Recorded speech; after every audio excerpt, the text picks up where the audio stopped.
Pour trancher, notre invité ce matin, c'est, comme annoncé, c'est Kofi Yamian, le franco-togolais qui s'engage depuis plusieurs années également dans la politique togolaise et qui se prononce régulièrement sur des sujets.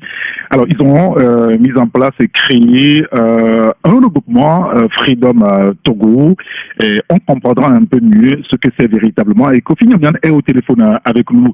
Monsieur Kofi Yamian, bonjour. Merci de nous rejoindre sur la radio Taxi FM Lomé. Tout va bien chez vous? Vous nous recevez 5 sur 5? Très bien. Voilà. Alors, avant peut-être de vous interroger sur Togo Freedom, quel commentaire faites-vous de ce qui s'est passé ces derniers jours au nord du Togo avec l'attaque terroriste? Oui, justement, je pensais que j'ai dit bonjour à vos auditeurs en vue à cette affaire du djihadisme au Togo. C'est quoi le djihadisme au Togo? Qui l'a importé? Qu'est-ce qu'il vient faire chez nous? C'est un règlement de compte entre Faure Gnassingbé et les djihadistes sur fond de bœufs volés. 1 millier de bœufs qu'ils ont volés au peuple qui traversait chez nous, et ceux-ci ont décidé de se venger. Voilà de quoi meurent nos soldats. Et lorsque je me rends compte que 12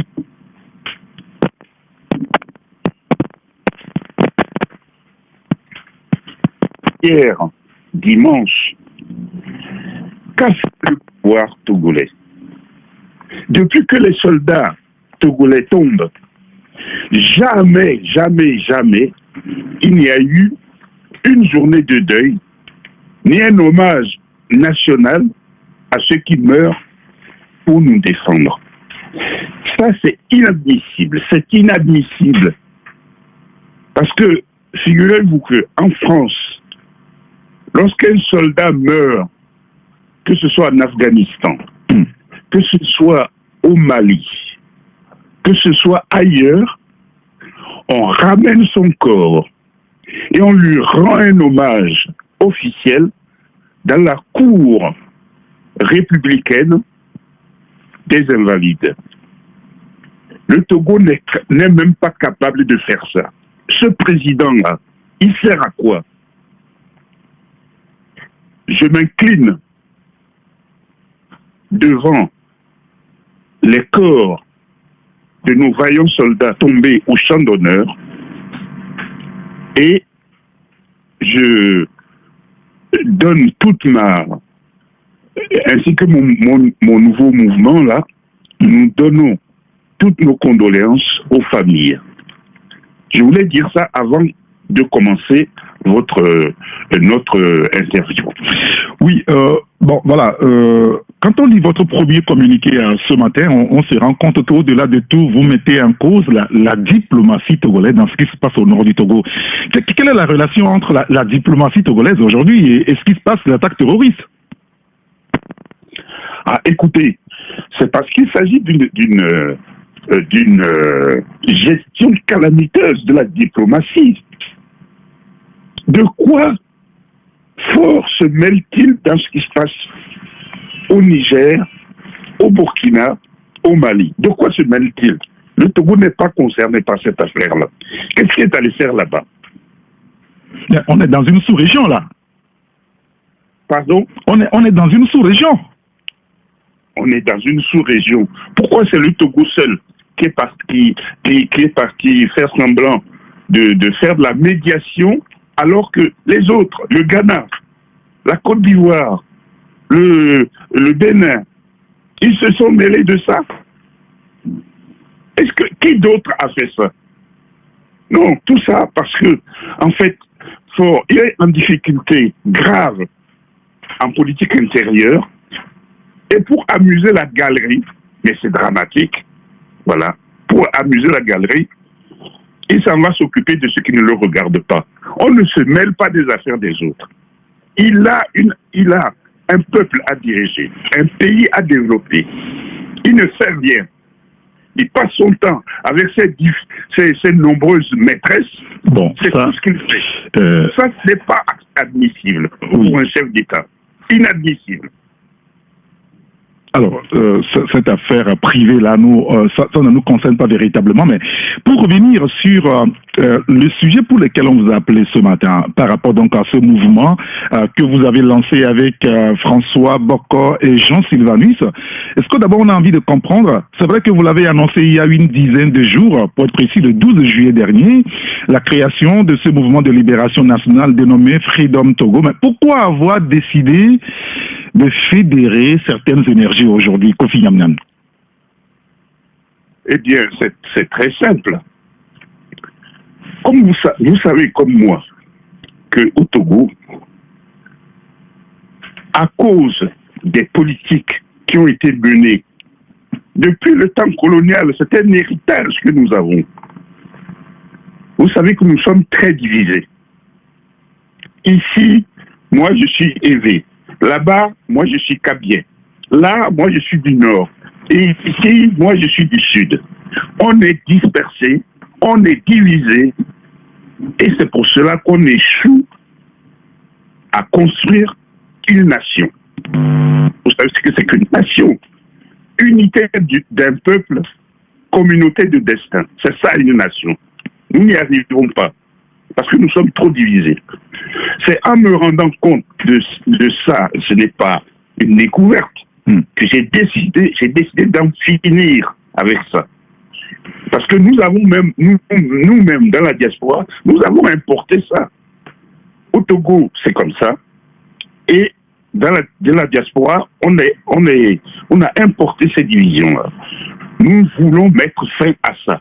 Et pour cela, évidemment, il n'y a qu'un moyen, c'est rassembler tout le monde sous la même houlette, avec le même objectif de chasser la dictature pour pouvoir installer une nation. Et si nous ne sommes pas rassemblés, nous sommes plus fragiles, forcément. Des gens dispersés sont beaucoup plus fragiles que des gens qui sont unis. Voilà pourquoi nous avons décidé d'abord d'unir toutes les diasporas dans le monde, que ce soit en Amérique, en Afrique, en Asie ou en Europe.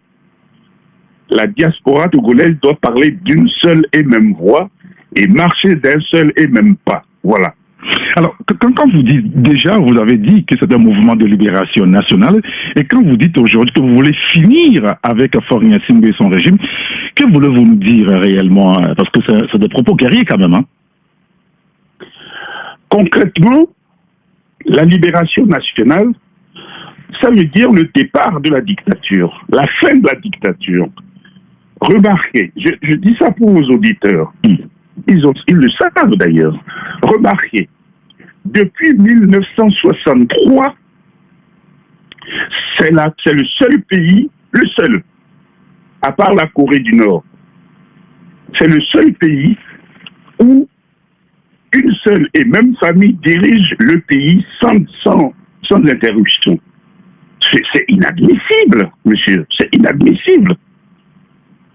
Et donc, ça, libérer le pays, ça veut dire le départ de cette dictature et son remplacement par une démocratie. Ça veut dire le gouvernement du peuple, par le peuple, pour le peuple.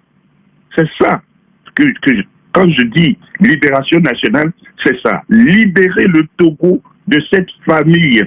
Libérer le Togo de cette famille. Ce n'est pas la seule famille qui existe au Togo. Oui, mais excusez-moi, mais ça ressemble à de l'incantation. Comment vous faites pour libérer le Togo? Ah, c'est ça.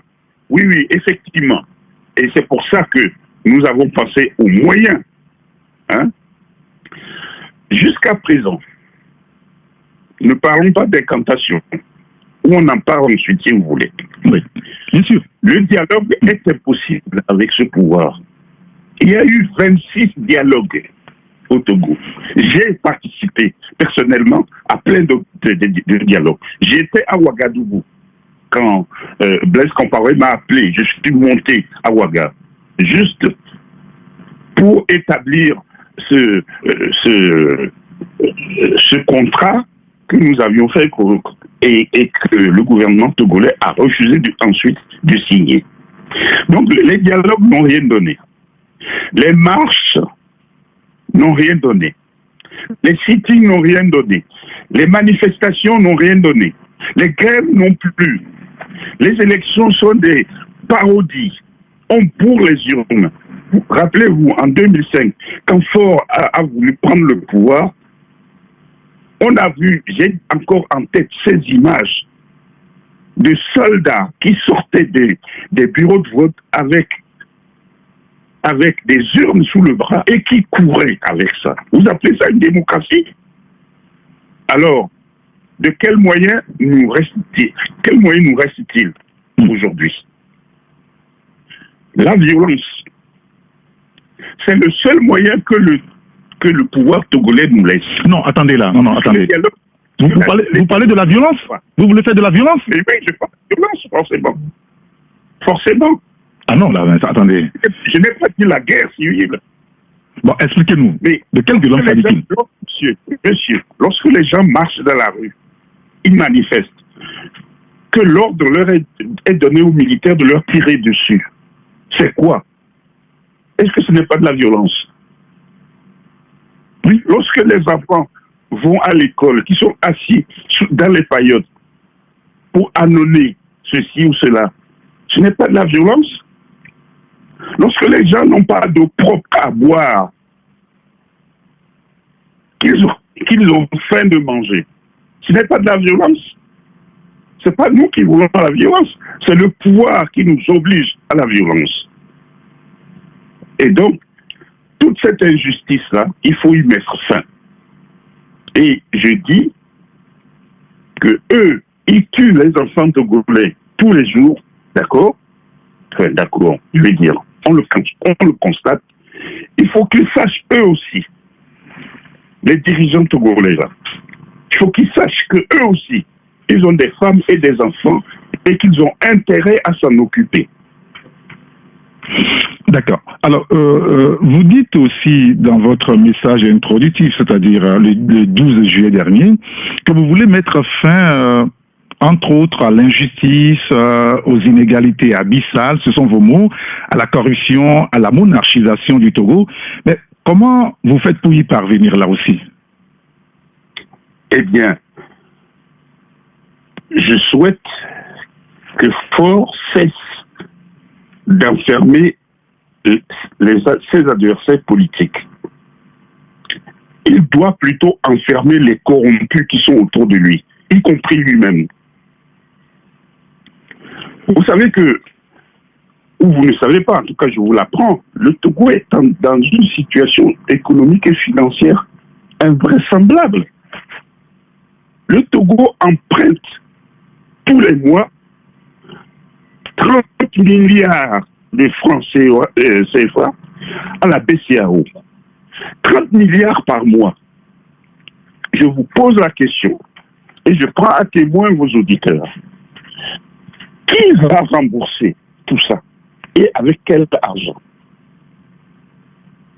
Quand il va partir bientôt, quand il va fuir le pays et abandonner le Togo à son sort, qui va payer ça?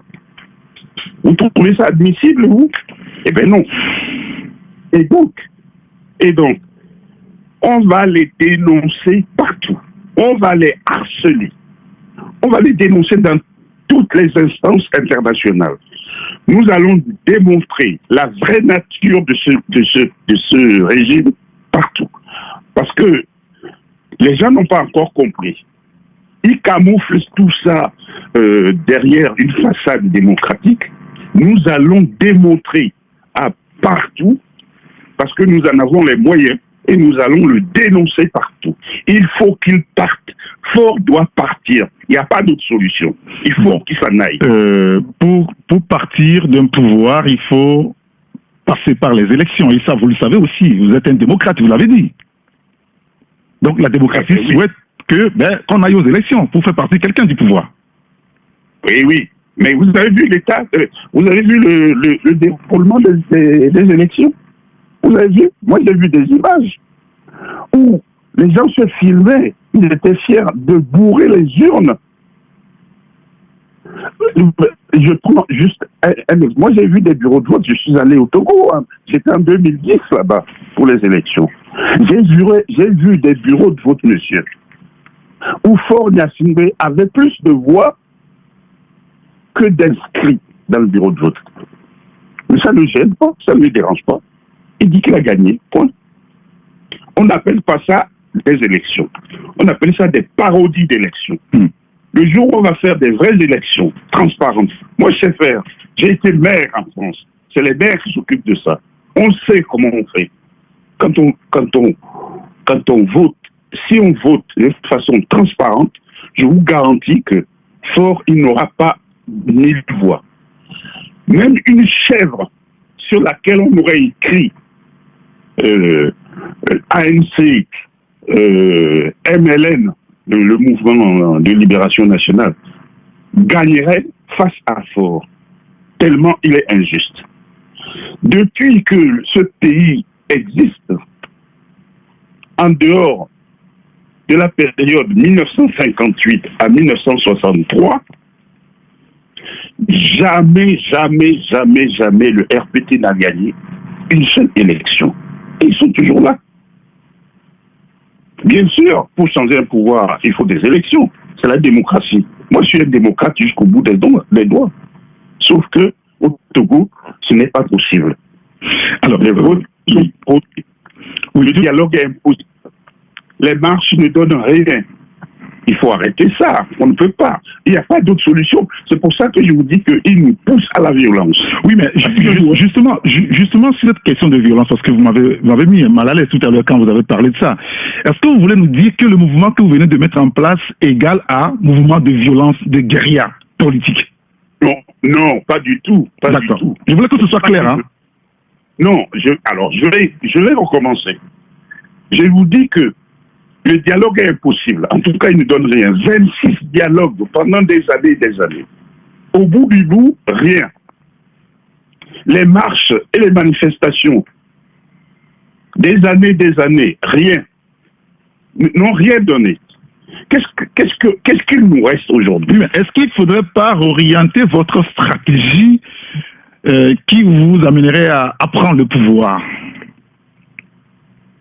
Nous, notre stratégie à prendre le pouvoir, c'est les faire partir en les dénonçant, je vous ai dit. Voilà. Nous allons les dénoncer de telle sorte qu'ils soient abandonnés de tout ce qu'ils trompent depuis des années en leur faisant croire qu'ils s'occupent du peuple togolais. D'accord. Alors qu'ils ne s'occupent pas du peuple togolais.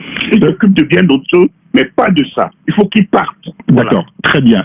Ça, c'est compris. Tout à l'heure, mes auditeurs ou nos auditeurs vont vous interroger sur ces questions. Tout à l'heure, on leur donnera la parole sur le 92 60 81 81 sur le direct. Mais avant ça, une question. Parce que si nous sommes là encore ce matin à parler de tout ça, c'est parce qu'entre-temps, il y a eu un changement de constitution et une 5e république qui nous appelle aujourd'hui à évoquer ce sujet-là. Vous refusez toujours de passer l'éponge? C'est ça? Mais il n'est pas question de passer l'éponge. C'est pas du tout à l'ordre du jour, mon cher monsieur. Est-ce que vous vous rendez compte de la gravité de ce qu'il a fait? Un président de la République? Est-ce que vous vous rendez compte de la gravité? Il décide comme ça qu'on va passer à la 5e République et on va faire du régime togolais un régime parlementaire. Et donc, il prend une constitution. Personne n'a les textes. Personne n'a vu les textes pendant longtemps. Il fait voter des députés qui sont en fin de mandat depuis au moins 4 mois. Leur mandat a expiré en janvier 2024. Et ils sont encore là au mois d'avril en train de voter une loi. Bon. C'est une irrégularité impardonnable. Et deuxièmement, c'est complètement exclu de changer un régime sans en appeler au peuple. C'est pas possible. Ce n'est même pas imaginable. Et donc cette affaire-là demandait qu'il écrive sa loi, qu'il informe complètement le peuple et qu'il fasse voter en référendum. Non, c'est contenté d'aller dire aux députés, vous votez ça. Les députés Godillot, ils ont voté. Il y a un député qui m'a appelé pour me dire, ah Kofi, on vient de voter ça. Je ne sais même pas qu'est-ce qu'on a voté, puisqu'on n'a pas vu le texte. On n'a pas vu. Vous vous rendez compte, les députés, ils n'ont pas vu le texte de loi, mais ils ont voté pour. Parce qu'on nous a dit de voter, et puis c'est tout. Voilà.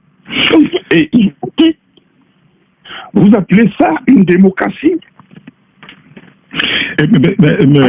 Kofi Yamiana, est-ce que vous ne pensez pas que le Togolais est suffisamment fatigué de tout ça aujourd'hui? Ce que vous leur proposez encore. Mais c'est pour ça que nous voulons mettre fin à ce régime. Qui fatigue le Togo? Qui fatigue le peuple togolais? Sinon son propre régime.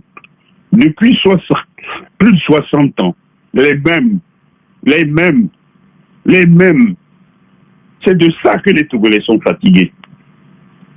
Évidemment qu'ils sont fatigués. Et il faut donc mettre fin. Et nous sommes là pour mettre fin à cette affaire-là. D'accord. Alors, on va donner la parole aux auditeurs, ceux qui nous suivent à la maison, qui nous écoutent, qui peuvent appeler sur le 92 60 81 81 pour poser des questions à Kofi Yamiana.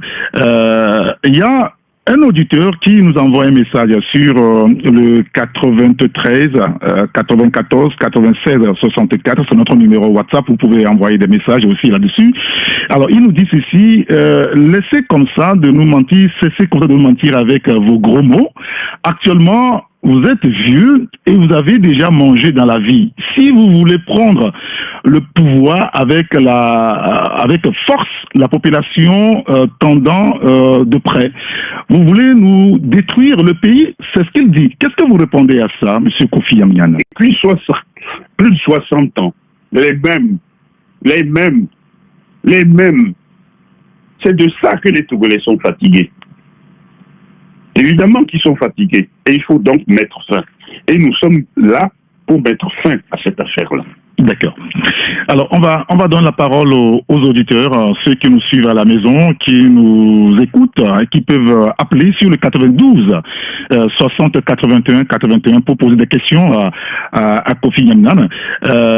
Il y a un auditeur qui nous envoie un message sur le 93 94 96 64, c'est notre numéro WhatsApp, vous pouvez envoyer des messages aussi là-dessus. Alors, il nous dit ceci, laissez comme ça de nous mentir, cessez comme ça de nous mentir avec vos gros mots. Actuellement, vous êtes vieux et vous avez déjà mangé dans la vie. Si vous voulez prendre le pouvoir avec force, la population tendant de près, vous voulez nous détruire le pays, c'est ce qu'il dit. Qu'est-ce que vous répondez à ça, M. Kofi Yamiana? Je leur réponds que le pays est déjà détruit. Ce n'est pas moi qui l'ai détruit. Lorsqu'il tombe 10 mm d'eau à Lomé, vous avez vu comment vous utilisez les routes, le sol? Vous avez vu? 10 mm d'eau. Il y en a partout. Le pays est déjà détruit. Les gens à la campagne meurent de faim. Vous n'avez pas d'eau potable à boire. Vos écoles ne fonctionnent pas. Les maîtres sont mis en prison. Le pays est déjà détruit, chers auditeurs. Ce n'est pas moi qui veux le détruire. Moi, je veux le reconstruire. C'est vrai que mais évidemment, j'ai l'âge de ma naissance, c'est normal. Qu'est-ce qu'il y a d'anormal dedans d'avoir l'âge qu'on a? Ce n'est pas pour ça que je dois me désintéresser du sort du peuple de mon pays. C'est là que je suis né. Je suis né au Togo, à Bangéli, dans la préfecture de Bassar. Je suis né là, dans un petit village perdu, pauvre jusqu'à la mort. Voilà. C'est de là que je suis sorti.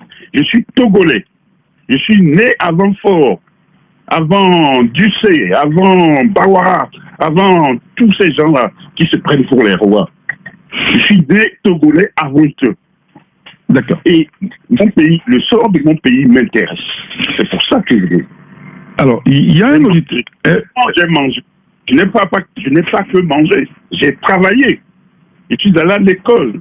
Je suis diplômé de l'université française, d'une grande école d'ingénieurs. J'ai travaillé, j'ai gagné de l'argent. Et j'ai posé, bien sûr. Qu'est-ce qu'il y a d'anormal là-dedans? Qu'est-ce que vous nous reprochez? D'accord, très bien. 92 60 81 81, nous sommes sur la radio Taxi FM Le Mai. Nous sommes au téléphone avec Monsieur Kofi Yamian, l'un des initiateurs du mouvement Freedom Togo. Il y a un auditeur qui est au téléphone, on peut le prendre. Allô? Allô, bonjour. Oui, bonjour. Waouh, super, je vous ai capté comme ça. C'est madame? Je suis tombée, c'est ici. Madame ici, nous vous écoutons. Oui, C'est Kofi Yamian, nous vous écoutons. voilà. Aussi. Vraiment, moi je me vraiment c'est grave quoi. On est dans un truc depuis 63 où les gens ont renversé, ont bloqué la démocratie du Togo. Ils ont joué sans développement depuis ce temps-là. Ils ne sont jamais rassasiés parce que personne ne les inquiète. Par les lois, hein. Moi je ne veux pas la force et tout. Par les lois, on a des lois de la République. On a une constitution en bonne et due forme, qui dit un mandat de 5 ans, tout ça, là, tu fais un coup d'État, c'est un crime imprescriptible, tu ne peux plus te présenter, rien du tout. Moi, je ne comprends pas pourquoi les élites, Miam, tout le reste, les élites là, vous ne vous tablez pas sur les lois de la République pour stopper ce truc-là, ce désordre-là depuis longtemps, de 90, code 1, code 2, tout ça là, pourquoi? Jusqu'à la monarchisation, carrément la dernière fois du Togo. Et puis les gens ne travaillent même pas. Ils vivent seulement, ils brinquent. Hein? On est dans cet état-là. D'accord, très Personne ne prend plainte contre la haute trahison. D'accord, très bien. Sans violence. Merci. Ici, merci de nous avoir appelé. Monsieur Kofi Yamian, qu'est-ce que vous répondez à tout ça? Ah, mais écoutez, je vois que l'interlocutrice là qui a parlé est sur la même longueur d'onde que moi. Ils ont détruit le pays.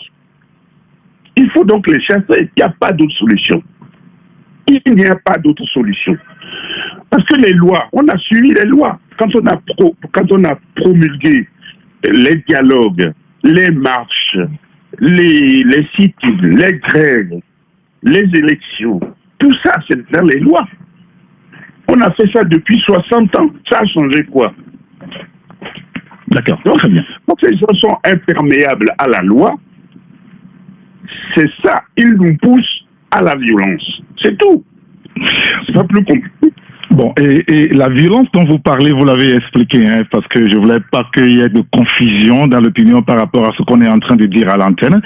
On va prendre un second auditeur au téléphone. Allô? Oui. Oui, bonjour. Allô, bonjour. Oui, c'est monsieur? Oui, c'est monsieur Assoumanou. Monsieur Assoumanou, nous vous écoutons. Oui. Je vous salue ce matin. Merci. Je salue monsieur Kofi Yamian. Bonjour. Oui, quelle est votre question, monsieur? Oui, ce que je voulais demander, je vois que tous les opposants comptent sur la population. Oui. Maintenant, les prisonniers politiques qui sont là-bas, là, je voulais demander, M. Kofi Yamian, oui. Comment ils vont faire pour faire sortir les prisonniers politiques qui sont en prison? D'accord, très bien. À chaque temps, il dit que c'est la population, la population. Les prisonniers politiques sont en train de souffrir dans les prisons. Comment vous allez faire pour les faire sortir? Parce que chaque temps, les opposants appellent la population. D'accord, très bien. Merci beaucoup, M. Assoumanou. Merci de nous avoir appelé. M. Kofi Yamian. Oui. Dans le principe, monsieur, dans le principe de la démocratie, de la République, seul le peuple a le pouvoir. Lui seul a le pouvoir. Qu'il le confie à quelqu'un ou le lui enlève. Lui seul a le pouvoir. Voilà pourquoi ils en appellent au peuple. C'est normal. Mais votre problème de prisonnier politique, mais c'est tout ça.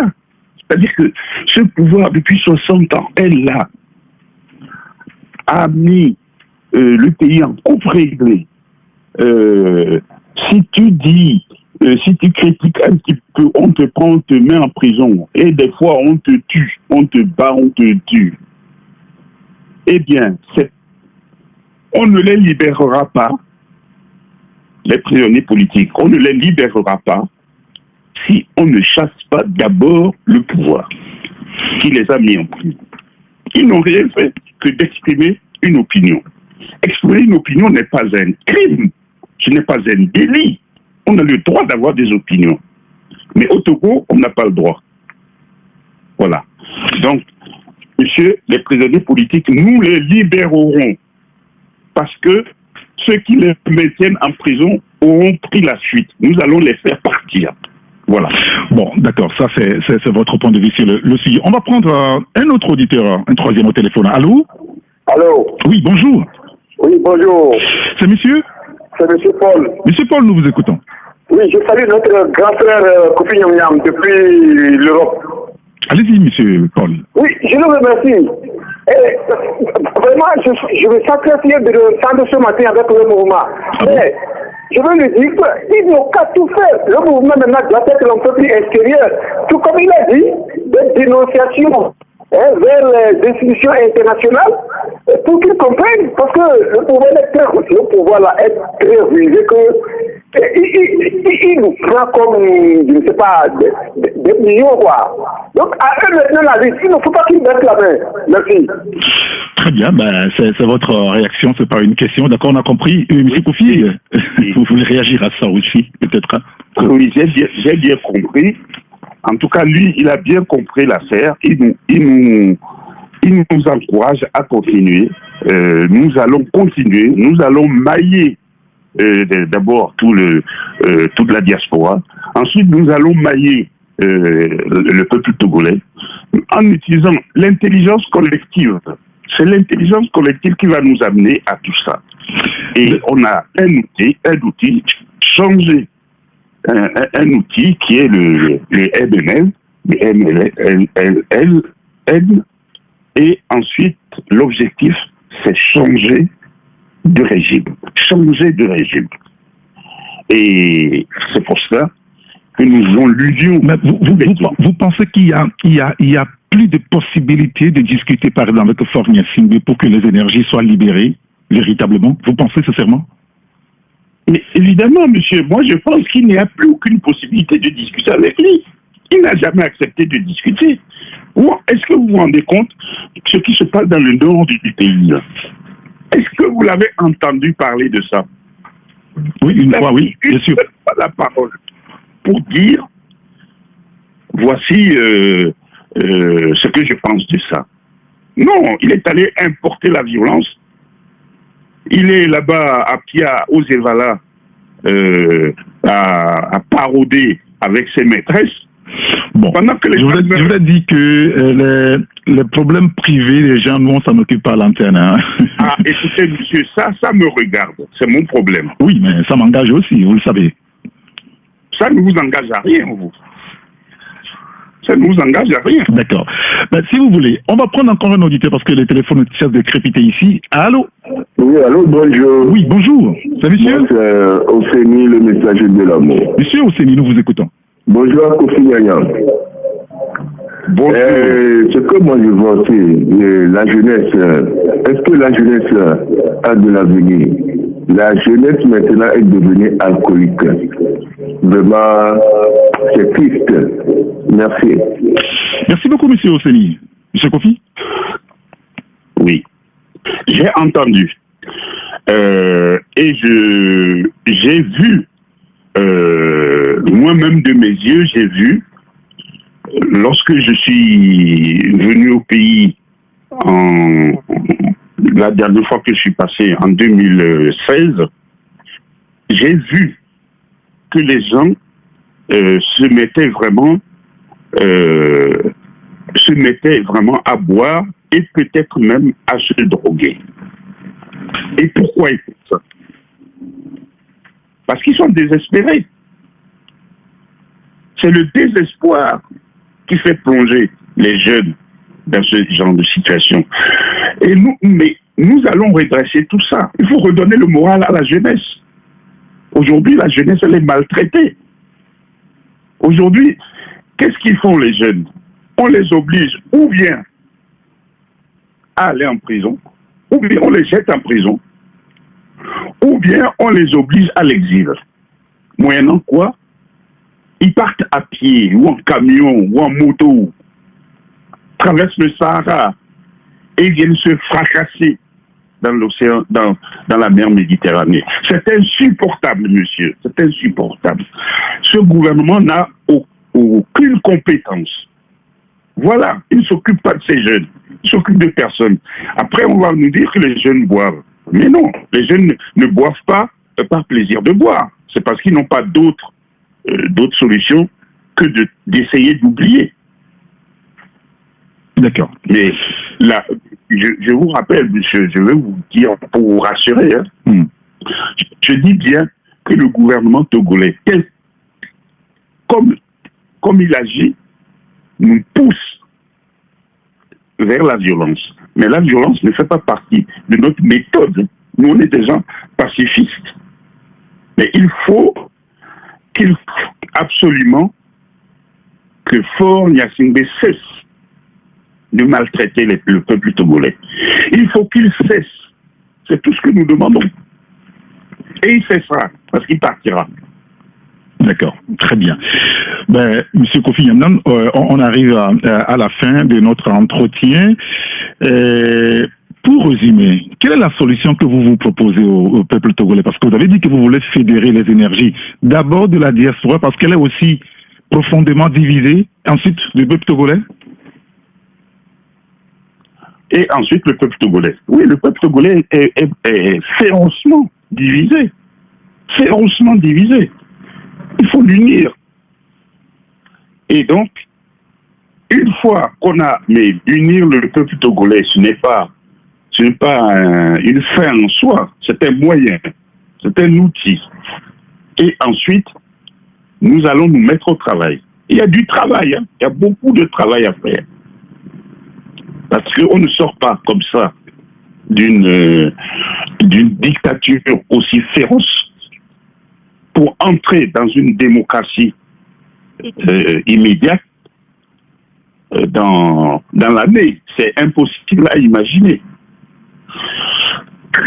C'est pour cela que nous imaginons qu'une fois ce pouvoir parti, il faudra faire une transition, petite transition, pour mettre les choses clairement en place. De sorte que nous ne voulons plus que jamais revienne une famille comme la famille Gnassingbé. Plus jamais au Togo. Plus jamais. Vous m'entendez? Non mais attendez, c'est quoi? C'est le patronyme Gnassingbé qui est le problème ou c'est la gouvernance que vous attaquez? Excusez-moi de le dire. On est en train de conclure, c'est vrai. Qui gouverne? Ce n'est pas moi qui gouverne, ce n'est pas vous. C'est les Gnassingbé qui gouvernent. Il ne faut plus qu'une telle famille existe au Togo. Voilà. Et donc, je souhaite aujourd'hui que les Togolais commencent à comprendre, et ceux qui comprennent déjà, hein, mais qu'ils se disent, mon frère à côté de moi là, il est Kabien, mais c'est un Togolais. Il est Évé, mais c'est un Togolais. Il est Kotokoli, mais c'est d'abord un Togolais. Nous allons former nation. Unité d'un peuple et communauté de destin. Voilà ce que nous voulons faire. D'accord. Et nous le ferons. Nous, on va le faire pacifiquement. On veut le faire pacifiquement, à condition qu'on en ait les moyens. Voilà. D'accord, très bien. Merci d'avoir accepté d'être en direct avec nous ce matin, M. Kofi. Merci beaucoup et passez une excellente journée.